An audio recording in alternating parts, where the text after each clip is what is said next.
Allah tidak akan turunkan penyakit, melainkan diturunkan juga penawar bersama-samanya. Sama ada penyakit yang berkaitan dengan zahiriyah, penyakit zahir, yaitu penyakit yang berkaitan dengan luaran manusia. Begitu juga penyakit yang berkaitan dengan batiniyah, dalaman manusia, yaitu penyakit-penyakit hati.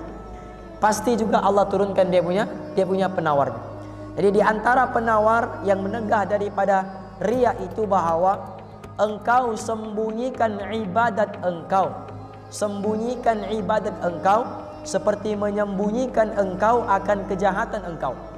Seperti mana manusia menyembunyikan kemaksiatannya, berusaha menutup segala kemaksiatannya, maka seperti itu juga manusia perlu berusaha supaya menutup segala kebaikan-kebaikan yang dilakukan, amalan-amalan yang dilakukan, bagi mengelakkan penyakit-penyakit hati. Kerana penyakit yang paling sukar untuk disembuhkan adalah penyakit hati. Jadi antara penyakit hati adalah riya. Dan cara untuk menghilangkan riya tadi, menegah riya tadi, ialah kita menyembunyikan ibadat kita seperti mana kita menyembunyikan kejahatan kita.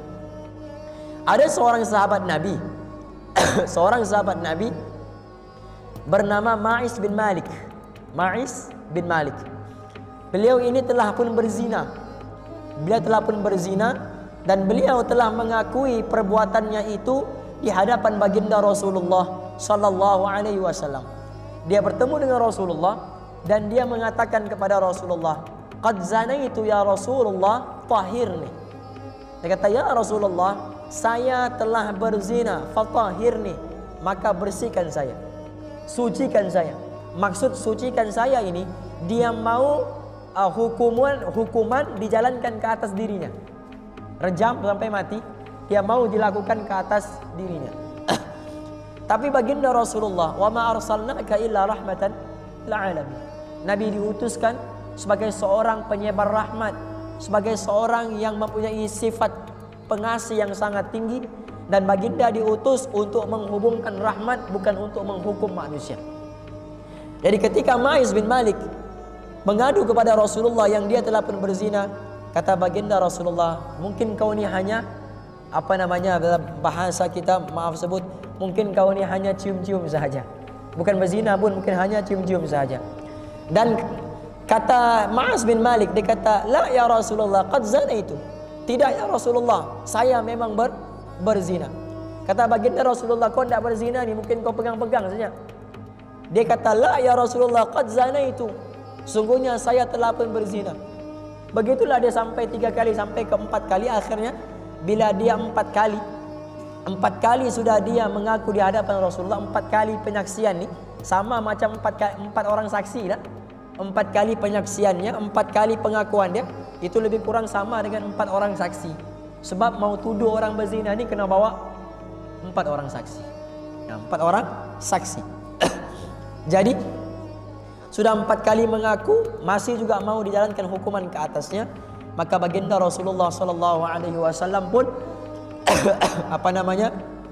laksanakan hukuman kepada dia, dan dilaksanakanlah dia hukuman rejam sampai mati.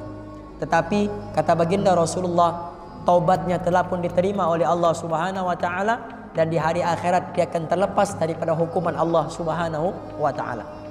Jadi sahabat ini kerana keimanan yang sangat mantap, sehingga dia tidak mampu menyembunyikan kemaksiatan yang dia lakukan. Dia mau juga bagi tahu kepada baginda Rasulullah. Padahal baginda sudah bagi hint, baginda sudah bagi bagi petunjuk, suruh balik. Dosa yang kamu buat, biarlah dosa kamu tu kamu bagi tahu kepada Allah untuk bertaubat saja. Tidak perlu bagi tahu kepada orang.